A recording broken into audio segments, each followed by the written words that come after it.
गुरुर्ब्रह्मा गुरुर्विष्णु गुरुर्देवो महेश्वरा गुरुर्साक्षात् परब्रह्म तस्मै श्री गुरुवे नमः। ब्रह्मानन्दं परमसुखदं केवलं ज्ञानमूर्ति द्वन्द्वातीतं गगनसदृशं तत्त्वमस्यादिलक्ष्यम् एकं नित्यं विमल अचलं सर्वदी साक्षिभूतं भावातीतं त्रिगुणरहितं सद्गुरुं तं नमामि। ॐ नमः आदौ देवकी देवगर्भजननं गोपीगिरिवर्धनं मायापूतनजीवतापहरणं गोवर्धनोद्धारणं कंसच्छेदनकौरवादिहननं कुन्तीसुतापालनम् एतत् श्रीमद्भागवतं पुराणकथितं श्रीकृष्णलीलामृतम्। निगमकल्पतरोर्गलितं फलं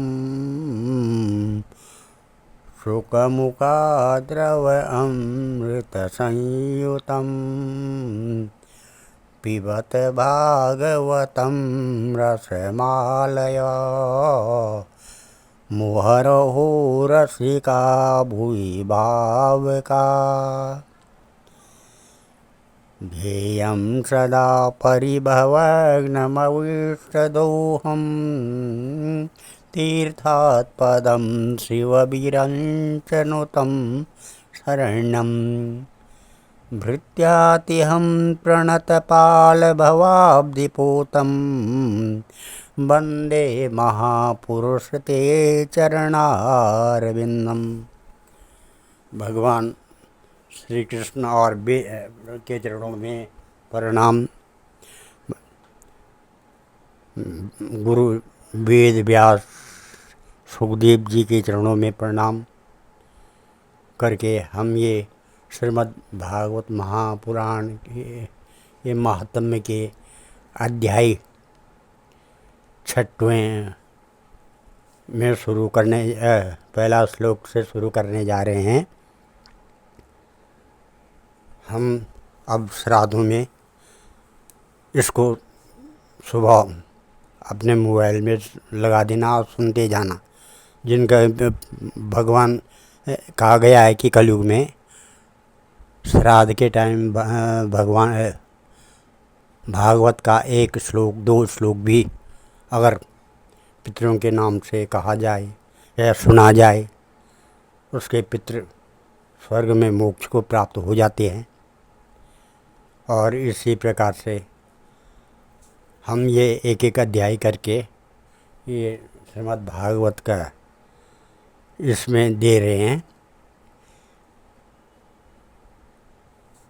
जो इस प्रकार है। आज का 6वां अध्याय है महात्म्य, श्रीमद् भागवत महापुराण का महात्म्य का 6वां अध्याय है। कल पहले स्कंद से शुरू हो जाएगा। ॐ नमः कुमारावचु अथ तेषं प्रवक्ष्यामः सप्ताश्रवणे विधिं सहाये वर्षुविश्यव प्राय सद्यो विधि स्मृता। दैवज्ञं तु समाहूय मुहूर्तं यत्नता विवाहे यादृशं वित्तं तादृशं परिकल्पयेत्। नभस्य अश्वनोर्जो च मार्गशीर्षा शुचिर्नभा एते मासा कथारम्भे श्रोतॄणां मोक्षसूचका। मासानां विप्रहेयानि तानि त्याजानि सर्वथा सायासेतरे तत्र कर्तव्यासोद्यमाश्रिये। देशे देशे तथा सेयं वार्ता प्रेषया प्रयत्नता भविष्यति कथा छात्रा आगन्तव्यं कुटुम्बिभिः। दूरे हरिकथा केचित् दूरे च अच्युत कीर्तना स्त्रिया शूद्रादयो ये च तेषां बोधो यतो भवेत्। देशे देशे विरक्ता ये वैष्णवा कीर्तनोत्सुका तेषेव पत्रं प्रेषं च तल्लेखामितिरीतं। शतं समाजो भविता सप्तरात्रं सुदुर्लभम् अपूर्व रसरूपेव कथा चात्र भविष्यति। श्रीभागवत पीयूषपानाय रसलम्पटा भवन्तश्च तदा शीघ्रम् आयात प्रेम तत्परा नावकाशा कदाचिच्चे दिनमात्रं तथापि तु सर्वथा आगमनं कार्यं क्षणोत् अत्रैव सुदुर्लभः।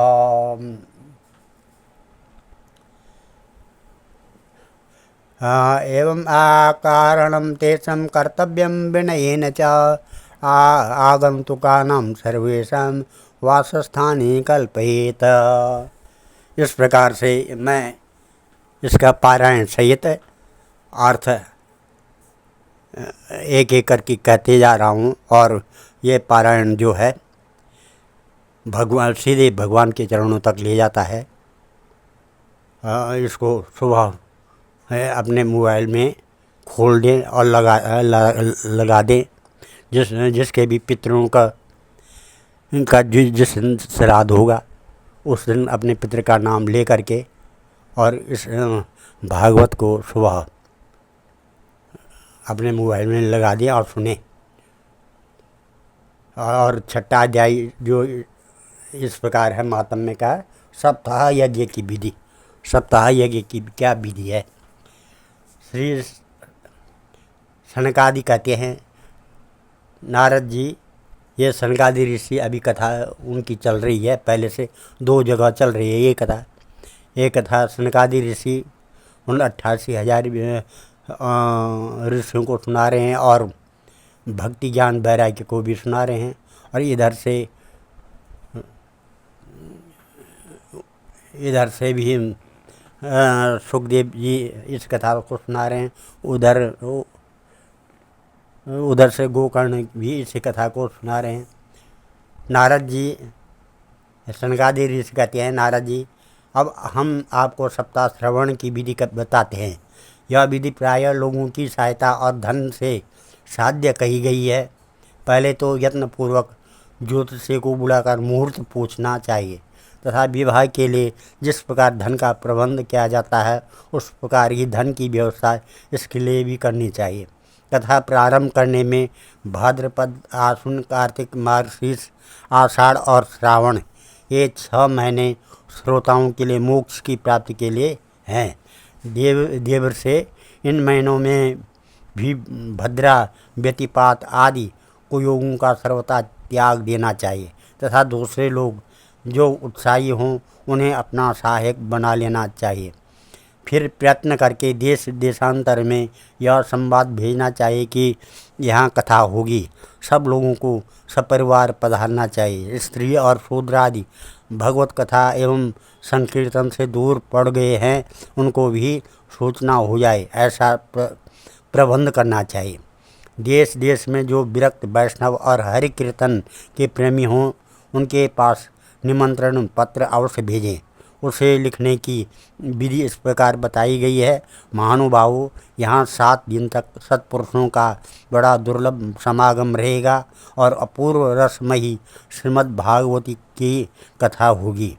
आप लोग भगवत रस के रसिक हैं, अतः श्री भागवतामृत का पान करने के लिए प्रेम पूर्वक शीघ्र ही पधारने की कृपा करें।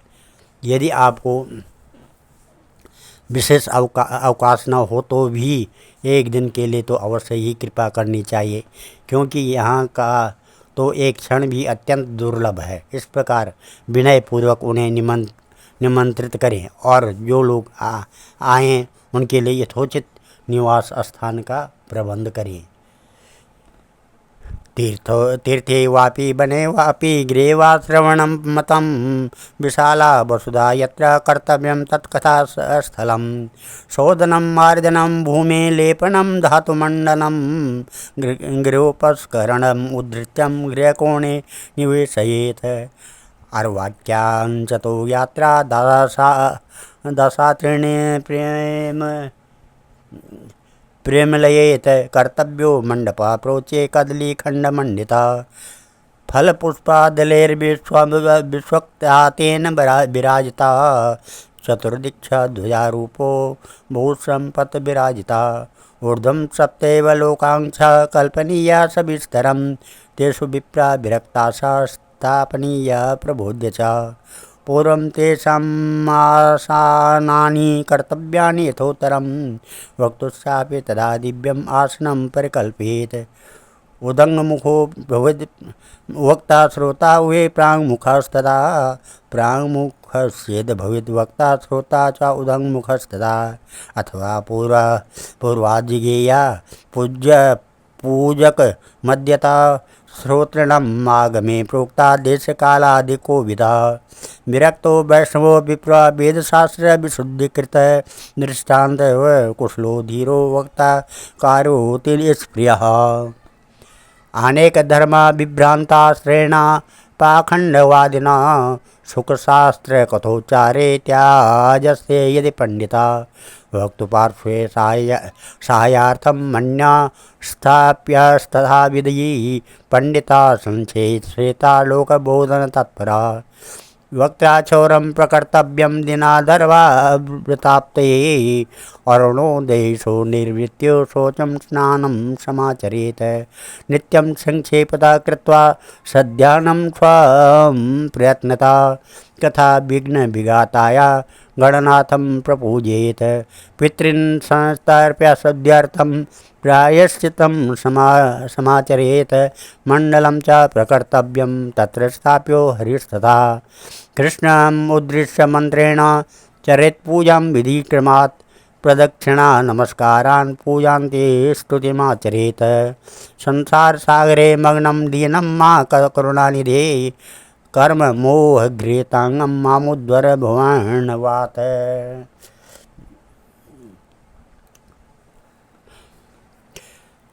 श्रीमद्भागवतस्यापि तदा पूजा प्रयत्नता कर्तव्या विधिना प्रीत्या धूपदीपा समन्विता। ततस्तु श्रीफलं दत्त्वा नमस्कारं समाचरेत्। स्तुति प्रसन्नचित्तेन कर्तव्या केवलं तदा। श्रीमद्भागवताख्यानं प्रत्यक्षं कृष्ण एव हि स्वीकृतोऽसि मया नाथा मुक्तार्थं भवसागरे।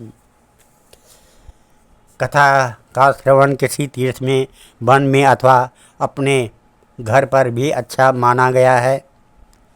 जहाँ लंबा चौड़ा मैदान हो वहीं कथा स्थल रखना चाहिए। भूमि का शोधन मार्जन और लेपन करके रंग बिरंगी धातुओं से चौक पूरे घर की सारी सामग्री उठाकर एक कोने में रख दे।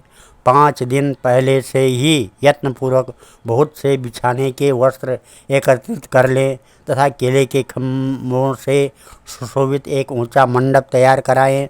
उसे सब ओर फल पुष्प पत्र और चंदोवे से अलंकृत करें तथा चारों ओर झंडियाँ लगाकर तरह तरह के सामानों से सजा दें। उस मंडप में कुछ ऊंचाई पर 7 विशाल लोगों की कल्पना करें और उनमें विरक्त ब्राह्मणों को बुला बुला कर बैठाएं। आगे की ओर उनके लिए वहाँ यथोचित आसन तैयार रखें। इनके पीछे वक्ता के लिए भी एक दिव्य सिंहासन का प्रबंध करें। यदि वक्ता का मुख उत्तर की ओर रहे तो श्रोता पूर्वाभिमुख होकर बैठे, और यदि वक्ता पूर्वाभिमुख रहे तो श्रोता को उत्तर की ओर मुख करके बैठना चाहिए, अथवा वक्ता और श्रोता को पूर्व मुख होकर बैठना चाहिए। देश काल आदि को जानने वाले महानुभावों ने श्रोता के लिए ऐसा ही नियम बताया है। जो वेद शास्त्र की स्पष्ट व्याख्या करने में समर्थ हो, तरह तरह के दृष्टांत दे सकता हो तथा विवेकी और अत्यंत निष्प्रिय हो, ऐसे विरक्त और विष्णु भक्त ब्राह्मण को वक्ता बनाना चाहिए। श्रीमद् भागवत के प्रवचन में ऐसे लोगों को नियुक्त नहीं करना चाहिए जो पंडित होने पर भी अनेक धर्मों के चक्कर में पड़े हुए हैं, स्त्री लंपट एवं पाखंड के प्रचारक हों। वक्ता के पास ही उसके सहायता के लिए एक वैसा ही विद्वान और स्थापित करना चाहिए, वह भी सब प्रकार के संशयों की निवृत्ति करने में समर्थ और लोगों को समझाने में कुशल हो। कथा प्रारंभ के दिन एक दिन पूर्व व्रत ग्रहण करने के लिए वक्ता को और क्षौर करा देना चाहिए तथा अरुणोदय के समय शौच से निवृत्त होकर अच्छी तरह स्नान करें और संध्या आदि अपने नित्य कर्मों को संक्षेप से समाप्त करके कथा के विघ्नों की निवृत्ति के लिए गणेश जी की पूजा करें। तदनंतर पितृगण का तर्पण कर पूर्व पापों की शुद्धि के लिए प्रायश्चित करें और एक मंडल बनाकर उसी में श्री हरि को स्थापित करें। फिर भगवान श्री कृष्ण को लक्ष्य करके मंत्रोच्चारण पूर्वक क्रमशः षोडशोपचार विधि से पूजन करें और पश्चात परिक्रमा तथा नमस्कार कर इस प्रकार स्तुति करें। करुणा निधान, मैं संसार सागर में डूबा हुआ और बड़ा दीन हूँ। कर्मों के मोह रूपी ग्रह ने मुझे पकड़ रखा है। आप इस संसार सागर से मेरा उद्धार कीजिए। इसके पश्चात धूप दीप आदि सामग्रियों से श्रीमद् भागवत की भी बड़े उत्साह और प्रीतिपूर्वक विधि विधान से पूजा करें। फिर पुस्तक के आगे नारियल रख कर नमस्कार करें और प्रसन्न चित्त से इस प्रकार स्तुति करें। श्रीमद् भागवत के रूप में आप साक्षात श्री कृष्ण भगवान ही विराजमान हैं। नाथ, मैंने भवसागर से छुटकारा पाने के लिए आपकी शरण ली है। मेरा यह मनोरथ आप बिना किसी विघ्न बाधा के सांगोपांग पूरा करें। केशव, मैं आपका दास हूँ।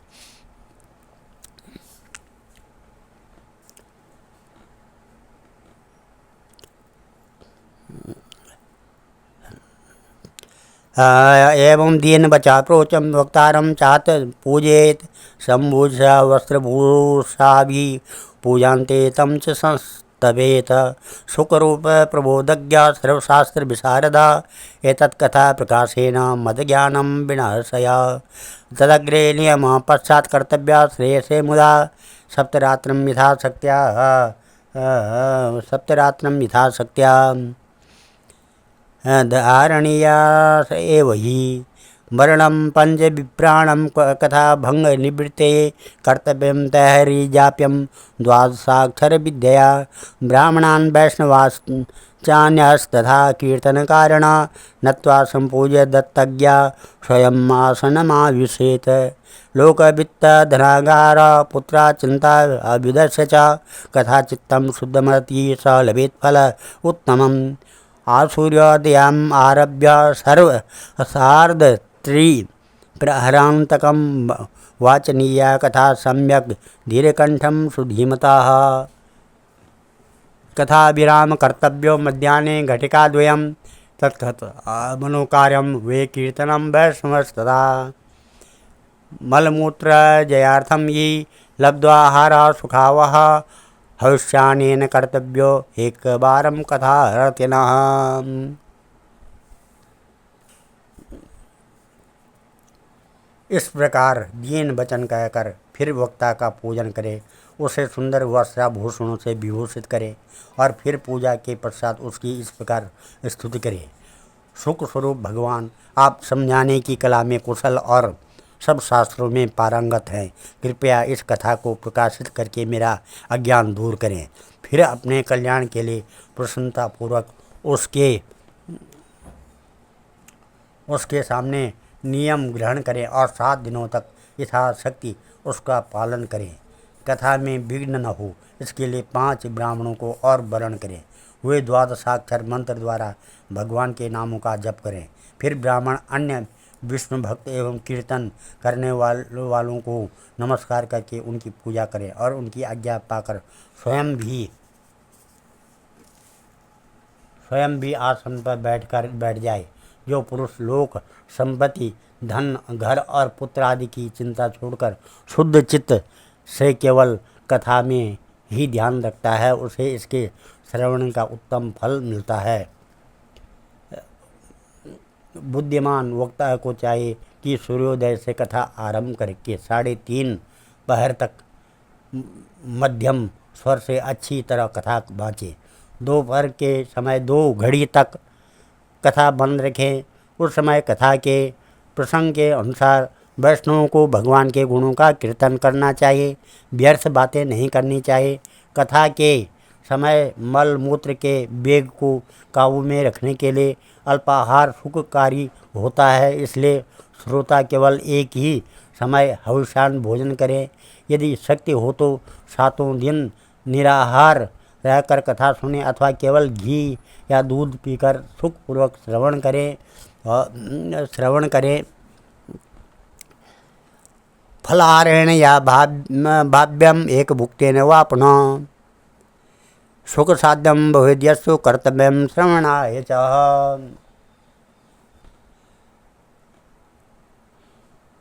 भोजनम तो वरम मध्ये कथा श्रवण कारकम नोपवासो वरा प्रोक्ता कथा विघ्न करो यदि। अथवा फलाहार एक समय भी भोजन करें, जिससे जैसा नियम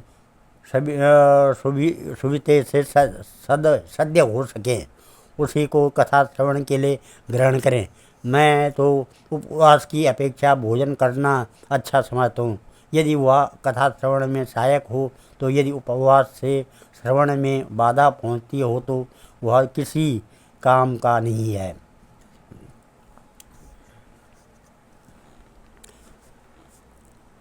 सप्ताहाव्रतिनं पुंसां नियमा शृणु नारदा। विष्णुदीक्षाविहीनानां नाधिकारा कथा सर्वे। ब्रह्मचर्यं मदसुप्ति पत्रावल्यां च भोजनं। कथा समाप्तो भुक्तिं च कुर्या नित्यं कथावृत्ति। द्विदलं मधुतैलं च गरिष्ठानं तथैव च। भावदुष्टं पर्युषितं जय्या नित्यं कथावृत्ति। कामक्रोधं मदं मानं मत्सरं लोभमेव च। दम्भं मोहं तथा द्वेषं दुरद्येत कथावृत्ति।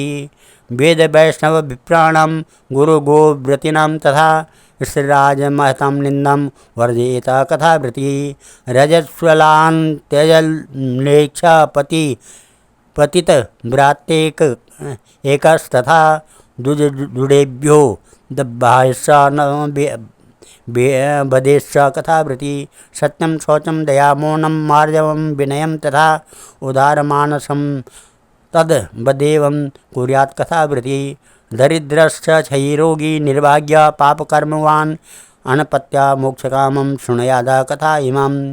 अपुष्पा काकबन्ध्या च बन्ध्या या च मृतार्भका स्वद्गर्भा चया नारी तदा श्राव्यं प्रयत्नता। एतेषु विधिना श्राव्ये तदक्षरं यत्रं भवेत् अत्युत्तमा कथा दिव्या कोटियज्ञ फलप्रदा। एवं कृत्या व्रतविधि उद्यापनम् अथाचरेत। जन्माष्टमी व्रतमिव कर्तव्यं फलकाङ्क्षिभिः। अकिञ्चनेषु भक्तेषु प्रायो नोद्यापनाग्रह। श्रवणेनैव पूतासे निष्कामा वैष्णवा यथा। एवं नगः यज्ञे अस्मिन् समाप्ते श्रोत विस्तृता पुस्तकस्य च वक्तुस्य पूजां कार्याति भक्तितः। नारद जी नियम से सप्ताह सुनने वाले पुरुषों के नियम सुनिए। विष्णु भक्त की दीक्षा से रहित पुरुष कथा श्रवण का अधिकारी नहीं है।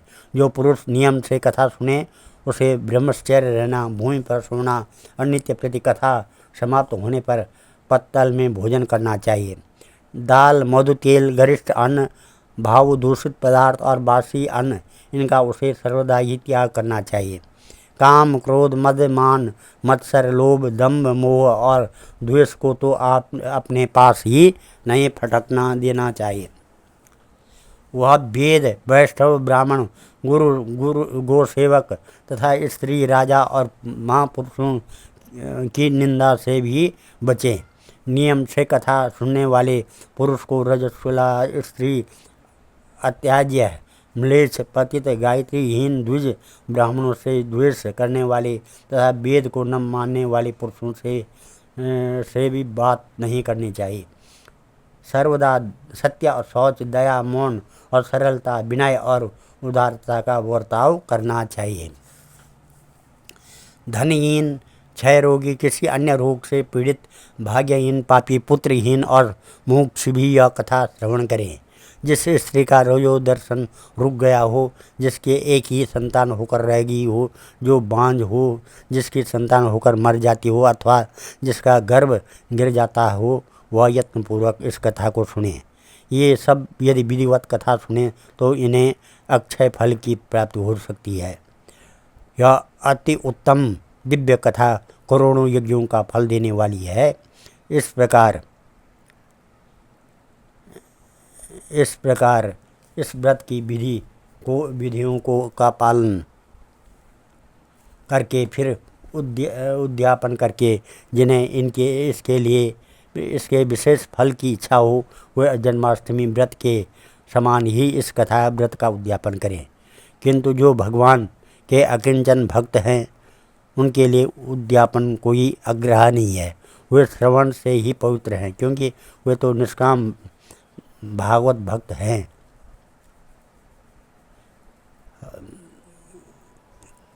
आज हम इस कथा को यहीं पर विराम देते हैं। कल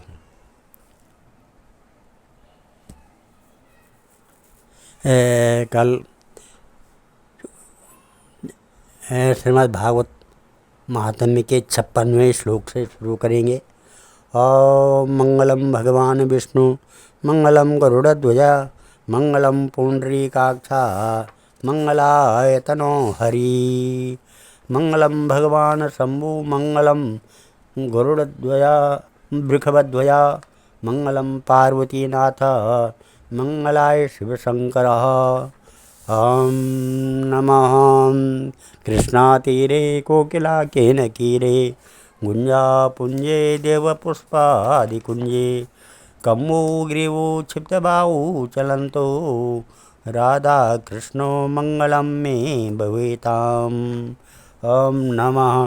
सर्वे भवन्तु सुखिनः, सर्वे सन्तु निरामया, सर्वे भद्राणि पश्यन्तु, मा कश्चित् दुःखभाग् भवेत्। धन्यवाद।